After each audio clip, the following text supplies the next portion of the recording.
17 বছরের একটা যুবক ছেলে পেশায় হলো একজন কাঠমিস্ত্রি। একজন কাঠমিস্ত্রি ভাই আমার 17 বছরের একজন যুবক ছেলে যখন জানতে পারলো এই ঘটনা, সে আর সহ্য করতে না পেরে, সে থাকতে না পেরে এমন রাসূলের প্রেমিক হয়ে গিয়েছিল, এমন রাসূলের আশিক হয়ে গিয়েছিল। বলে ইংরেজ সরকার তোমাকে শাস্তি দিল না, কিন্তু আমি রাসূলের গোলাম, তোমাকে শাস্তি থেকে বাঁচতে দেব না। হে তরুণ যুবকেরা, ওই ছেলেটি, যুবক ছেলেটি বাবা যে এই পুস্তকটা প্রকাশনা করেছিল, তাকে গিয়ে ডাইরেক্ট হত্যা করে ফেলল। এই হত্যা করাটা যদিও ইসলাম সমর্থন করে না, এই হত্যা করাটা যদিও আমরা সমর্থন করি না, এটা তার ভালোবাসার বহিঃপ্রকাশ ঘটে গেছে। যেহেতু ভাই আমার, আপনার বাপকে যদি কেউ গাল দেয়, আপনার বাপকে যদি কেউ কষ্ট দেয়, আপনার পিতাকে যদি কেউ হত্যা করে, আপনার পিতাকে যদি কেউ মারে, সন্তানকে ছেড়ে কথা বলতে পারে। আর যারা আমরা মানুষেরা, আমরা মুসলমানেরা আমাদের সবকিছুর উপরে আমাদের নবীকে মনে করি, সেই নবীর বিরুদ্ধে, নবীকে অসম্মান করেছে, নবীকে কলঙ্কিত করেছে, কোন মুসলমান সহ্য করতে পারে না। সে অজ্ঞানে, অসচেতন ভাবে ভাই আমার, সে গিয়ে তাকে হত্যা করে দেয়।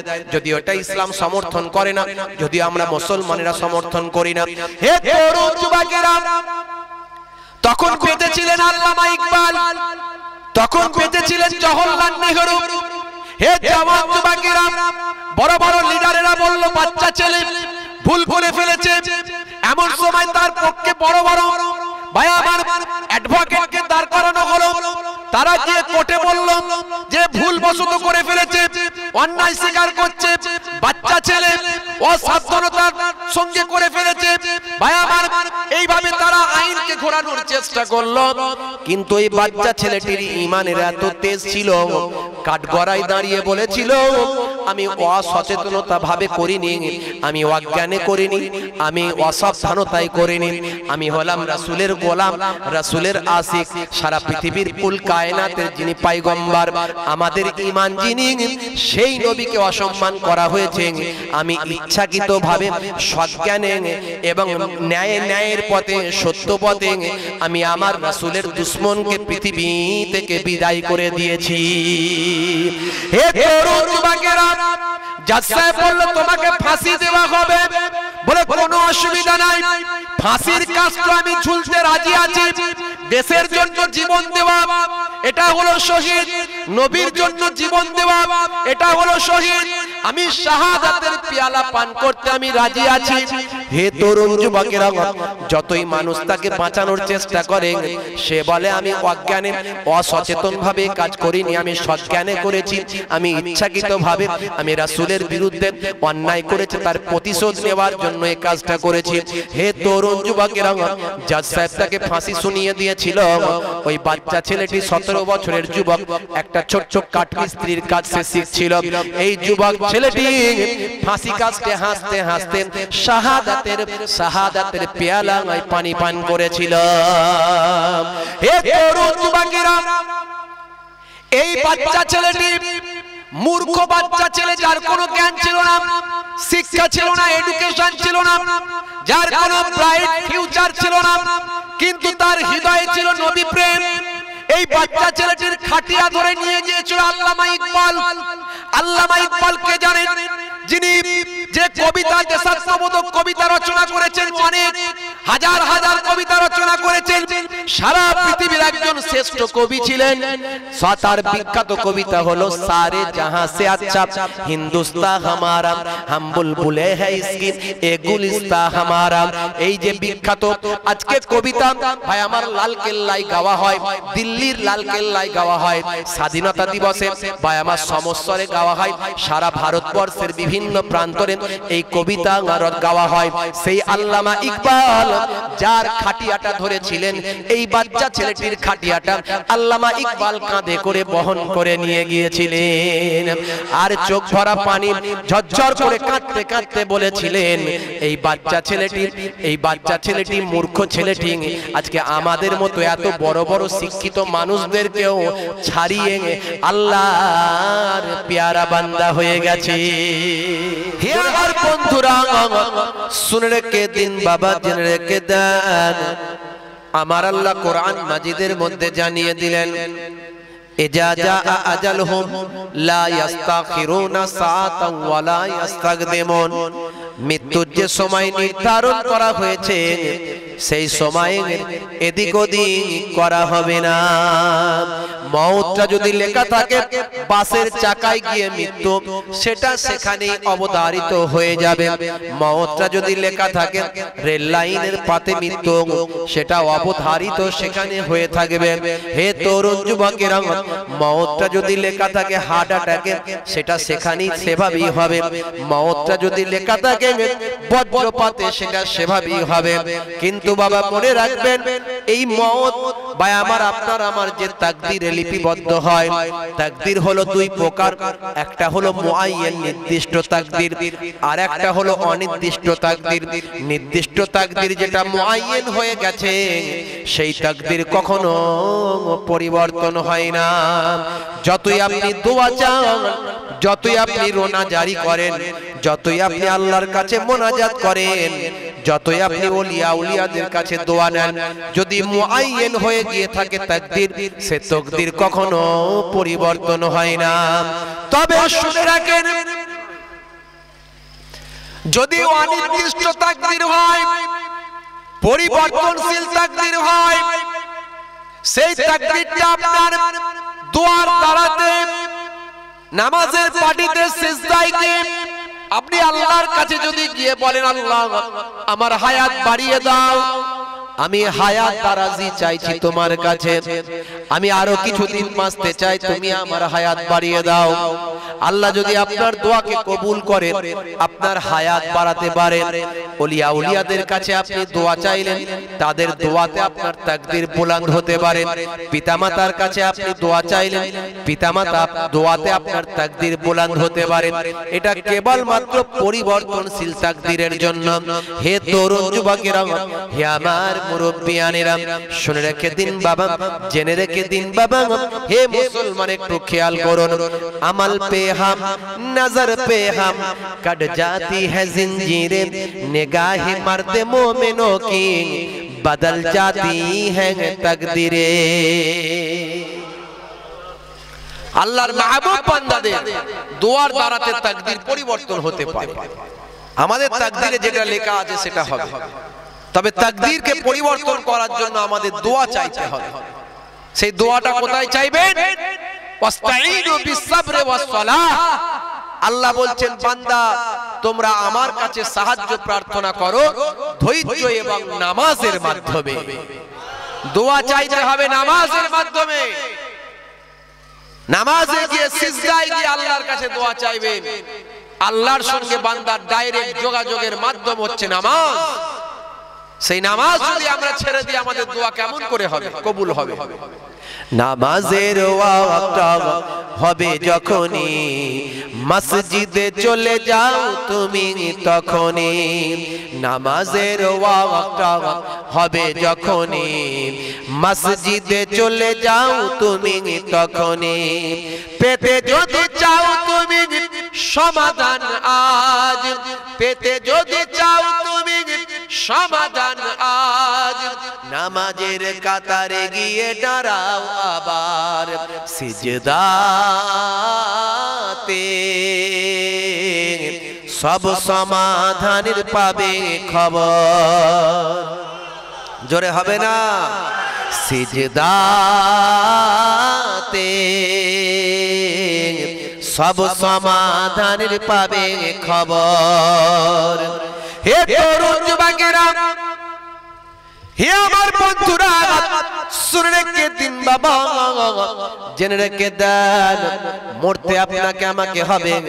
মরবেন তো মরবেন বাবা নামাজি হয়ে মরুন, মরবেন তো মরবেন বাবা রোজাদার হয়ে মরুন, মরবেন তো মরবেন বাবা দাড়িওয়ালা হয়ে মরুন, মরবেন তো মরবেন বাবা আল্লাহওয়ালা হয়ে মরুন, নবী মরবেন তো মরবেন বাবা সুন্নতওয়ালা হয়ে মরুন, মরবেন তো মরবেন বাবা খাজা গরিব নওয়াজের মতো ইন্তেকাল করুন, মরবেন তো মরবেন বাবা বাবা গাউসে পাক বড় পীর আব্দুল কাদের জিলানী হুজুরের মতো ইন্তেকাল করুন। মরবেন তো মরবেন বাবা হযরতে নিজামউদ্দিন আউলিয়া হুজুরের মতো ইন্তেকাল করুন। মরবেন তো মরবেন বাবা খাজা বাকিবুল্লাহ বোয়ালি কালান্দারের মতো ইন্তেকাল করুন। মরবেন তো মরবেন বাবা আমার ফুরফুরা শরীফ আপনাদের দাদা হুজুর আমার পন্নানা জান হুজুরের মতো ইন্তেকাল করুন। মরবেন তো মরবেন বাবা পাঁচ হুজুর কেবলার মতো ইন্তেকাল করুন।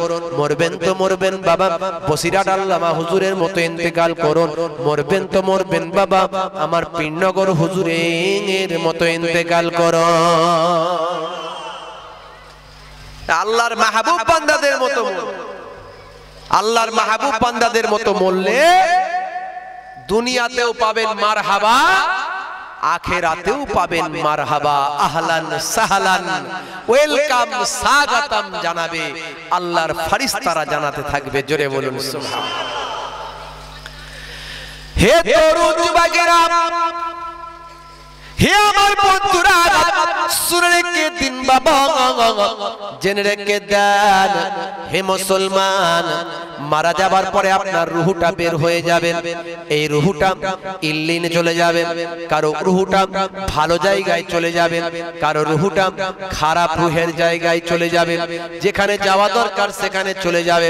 সাত তাবক জমিনের নিচে যাবে, সাত তাবক আসমানের উপরে উঠে যাবে, রূহের মাকামে পৌঁছে যাবে, রূহের জায়গাতে চলে যাবে বাবা।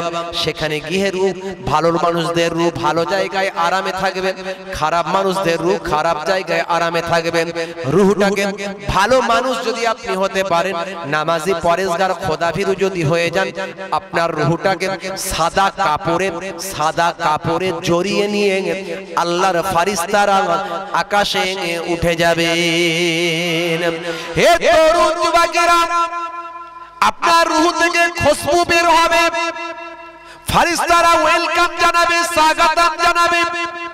হে তরুণ যুবকেরা হে আমার মুরব্বিয়ানেরা আবার সেখান থেকে রূহকে শরীরের ভিতর দেওয়া হবে। রূহ সব জানতে পারবে, মানুষ কি করছে বুঝতে পারবে, কিন্তু বলার কোনো ক্ষমতা থাকবে না রূহের, কেবলমাত্র শরীরের ক্ষমতা থাকবে না কিছু বলার। ওই মানুষকে যখন ভাই আমার দোস্ত আমার তরুণ যুবকেরা কবরস্থ করা হবে, এমন সময় ভাই আমার দোস্ত আমার ফেরেশতা চলে আসবে মুনকার নাকির ফেরেশতা এসে বলবে মান রব্বুকা। বলার সঙ্গে সঙ্গে ওই মানুষকে আল্লাহ তাআলা বলার শক্তি দান করবেন। যদি সে আল্লাহ ওয়ালা নামাজি পরেশগার হয়ে যায় তাহলে সে তার উত্তর দেবে রাব্বি আল্লাহ। যে বলবে আমার প্রভু হলেন আল্লাহ। জিজ্ঞাসা করা হবে আমার নবীওকা তোমার নবীকে, বলবেন নবীওনা মুহাম্মাদুর রাসূলুল্লাহ সাল্লাল্লাহু আলাইহি ওয়াসাল্লাম। বলা হবে ওমান দীনুকা, ওমা দীনুকা তোমার দিন, ওমা দীনুকা তোমার দিন কি, দিন ধর্মের নাম কি? বলবে দীনি আল ইসলাম, আমার দিন হবে ইসলাম। এই জবাব যখন পেয়ে যাবে ফেরেশতারা বলবে তুমি ঘুমিয়ে থাকো কিয়ামত পর্যন্ত আরামে ঘুমাও। জান্নাতের দিকের দরজা খুলে দেওয়া হলো, কবরটা তোমার জান্নাতের টুকরা হয়ে যাবে। কারো জন্য কবর হবে জাহান্নামের টুকরা, কারো জন্য কবর হবে জান্নাতের টুকরা। আপনি যেমন এখানে কাজ করবেন, এই পান্থশালায় যেভাবে চলবেন, তার ফলটা আপনি কবরে গেলে পাবেন। তাই কবর হলো আখিরাতের মঞ্জিল সমূহের মধ্যে প্রথম মঞ্জিল। ওসমান জিন্নুরাইন যিনি ঘোষিত জান্নাতি ছিলেন, 10 জনের একজন, ভাই আমার আশারায়ে মুবাশশিরা তার মধ্যে একজন, সেই ওসমান জিন্নুরাইন কবরের ধারে গেলে ভাই আমার প্রচন্ড কান্না কাঁদতেন। এত কান্না কাঁদতেন যে দাড়ি গড়িয়ে হুজুরের পানি বুক দিয়ে গড়িয়ে চলে যেত। আমার মরণ আসিবে যখন কেউ তা জানে না, তোমার মরণ আসিবে কখন কেউ তা জানে না। আমি মারা গেলে তোমরা আমায় ভুলে যেও না, তুমি মারা গেলে তোমরা সবাই ভুলে যেও না। আমার মরণ আসিবে কখন কেউ তা জানে না, আমার মরণ আসিবে কখন কেউ তা জানে না। তোমার মরণ আসিবে কখন কেউ তা জানে না। এই দুনিয়ায় চিরজীবন কেউ তো থাকবে না, অন্ধকার কবর যে আমার আসল ঠিকানা। এই দুনিয়ায় চিরজীবন কেউ তো থাকবে না, অন্ধকার কবর যে তোমার আসল ঠিকানা। সেই কবরে পিতা মাতা কেউ তো আসবে না, সেই কবরে বন্ধু বান্ধব কেউ তো আসবে না। আমার মরণ আসিবে কখন কেউ তা জানে না, তোমার মরণ আসিবে কখন কেউ তা জানে না। হে তরুণ যুবকেরা, হে আমার বন্ধুরা, শুনে রেখে দিন বাবা, জেনে রেখে দেন হে মুসলমান, আপনার আমার যদি আমলটা বেশি হয় কবরটা জান্নাতের টুকরা হবে, আর আমল যদি কম হয়ে যায়, ভাই আমার পাপ, ভাই আমার গুনাহ যদি বেশি হয়ে যায়, কবরে আযাব স্টার্টিং হয়ে যাবে, বিভিন্ন রকমের আযাব শুরু হয়ে যাবে বাবা। এই আযাব মানুষ শুনতে পাবে না, এই আযাব কষ্ট তাদের মানুষ দেখতে পাবে না। ভাই আমার, দোস্ত আমার, তবে কিছু কিছু চতুষ্পদ প্রাণীদের যাদের গোরস্থানের পাশে রাখা হয় তারা কিছু কিছু সময় বুঝতে পারেন, আল্লাহ তাদের বোঝালে বুঝতে পারেন। আর যারা আল্লাহ ওয়ালা মানুষ হন তাদের আল্লাহ বিভিন্ন ভাবে ইলহামের মাধ্যমে জানিয়ে দিয়ে থাকে। আল্লাহর মাহবুব বান্দাদের আল্লাহ ইলহাম দিয়ে জানিয়ে দিয়ে থাকে। কোন মাহবুব বান্দা? যাদের কথা আল্লাহ কোরআন মাজিদে জানিয়েছে, আলা ইন্না আউলিয়া আল্লাহি লা খাউফুন আলাইহিম ওয়া লা হুম ইয়াহজানুন। যাদের কথা আল্লাহ বলেছেন আমার বন্ধু। ওলি মানে কি? ওলি মানে হলো বন্ধু। আল্লাহ নিজে বন্ধু বলে ঘোষণা করেছে। যারা আমার বন্ধু হয়, আমি আল্লাহ বলি লা খাউফুন আলাইহিম, তাদের কোনো খৌফ নাই, ডর নাই, ওয়া লা হুম ইয়াহজানুন, আমি আল্লাহ বলি তাদের কোনো চিন্তাও নাই। হে তরুণ যুবকেরা, হে আমার বন্ধুরা, শুনে রেখে দিন বাবা, জেনে রেখে দেন। তাই তো আমরা আল্লাহর মাহবুব বান্দাদের ভয় করি, তাই তো আমরা আল্লাহর ওলি বান্দাদের ভালোবাসি, কারণ আল্লাহর ওলি বান্দাদের স্বয়ং আল্লাহ নিজে ভালোবাসেন। মিনান নাবিয়িনা ওয়াস সিদ্দিকিনা ওয়াস শুহাদা ওয়াস সালিহিন ওয়া হাসানা উলাইকা রাফিকা। এই চার দল হলো আমার উত্তম বন্ধু, নবীরা হলো আমার উত্তম বন্ধু। মিনান নাবিয়িন ওয়াস সিদ্দিকিন, এবং সত্যবাদী যারা, অর্থাৎ আল্লাহ ওয়ালা এবং সত্যবাদী যারা জীবনে মিথ্যা কথা বলে না, নামাজ পড়েছে, ইবাদত করেছেন, ভাই আমার হজ যাকাত করেছেন, সঠিকভাবে ইসলামের আহকাম আরকানগুলোকে মেনেছেন, এরা হলো সত্যবাদী সিদ্দিকিন। এই সত্যবাদীরা হলো আমি আল্লাহ আমার বন্ধু। ওয়াসসালিহিন, এবং যারা সৎ ওনেস্ট, যারা সালেহ, যারা ভালো, যারা নেককার, তারা হলো আমার বন্ধু। আর হলো শহীদদের কথা আল্লাহ বলেন ওয়াসশুহাদা, অর্থাৎ সব ভাই আমার শহীদ যারা হয়েছে, ভাই আমার ফি সাবিলিল্লাহ, আল্লাহর জন্য নিজেদের জীবনকে উৎসর্গ করে দিয়েছে, রাসূলের জন্য নিজেদের জীবনকে উৎসর্গ করে দিয়েছে। জালেমরা রাসূলের নাম মিটিয়ে দিতে চায়, রাসূলের বিরুদ্ধে কুমন্ত্রণা মানুষের কানে পৌঁছাতে চায়, জালেমরা আমার আপনার রাসূলকে ছোট করতে চায়, হেয় করতে চায়। হে তরুণ যুবকেরা, হে আমার বন্ধুরা, শুনে রেখে দিন বাবা, জেনে রেখে দেন হে মুসলমান, একটুখানি লক্ষ্য করুন বাবা। জালেমরা আমার ইসলামের ক্ষতি করতে চায়, আমার ইসলামকে ধূলিসাৎ করে দিতে চায়, আল্লাহর নাম পৃথিবীর মানুষের মুখ থেকে ভুলিয়ে দিতে চায়, রাসূলের ভালোবাসা মানুষের হৃদয় থেকে মিটিয়ে দিতে চায়।